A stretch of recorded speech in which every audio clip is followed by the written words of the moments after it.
Le 4 mai, un tournant dans l'histoire contemporaine de la Chine. Il y a un siècle, une série de manifestations éclatait à travers le pays, ce qui a par la suite changé la trajectoire culturelle et politique.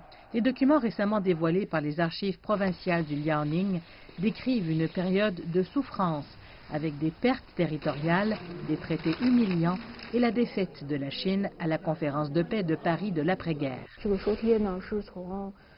Dans les notes d'allocution de Wellington Koo, alors représentant de la Chine, il explique comment l'Allemagne et le Japon se sont accaparés des terres et obtenu des concessions de la Chine et pourquoi elles devraient être rendues. Le discours semble cohérent et convaincant, mais une diplomatie favorable ne sera jamais appliquée à un pays aussi faible qui mettait tout son espoir en cette conférence. Le traité de Versailles n'a laissé à la Chine que la honte, transférer au Japon les droits loués par l'Allemagne au territoire chinois. L'embarras a rapidement déclenché des manifestations, des boycotts et des conflits parmi le public chinois, d'abord à Beijing et ensuite dans de nombreuses autres régions. Les manifestants, principalement des brigades de jeunes, la classe ouvrière et la nouvelle bourgeoisie nationale, ont appelé à protéger la souveraineté nationale tout en combattant les impérialistes. Leurs vives émotions et leurs exigences sont visibles dans les tracts, les publications et les journaux officiels de l'époque. Sous la pression qui venait de toutes parts, la délégation chinoise a finalement refusé de signer le traité. Mais entre-temps, les Chinois ordinaires ont vu la lâcheté et l'incompétence du gouvernement Pékin.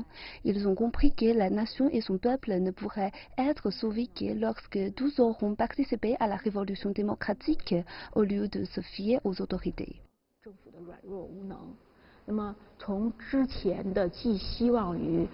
Alors que le mouvement du 4 mai continuait d'escalader, il devint plus qu'une action nationaliste et antiféodale.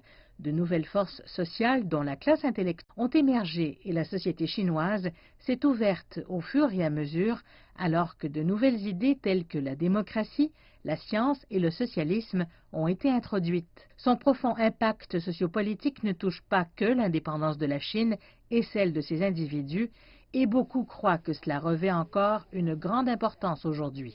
Ces archives sont des ressources uniques.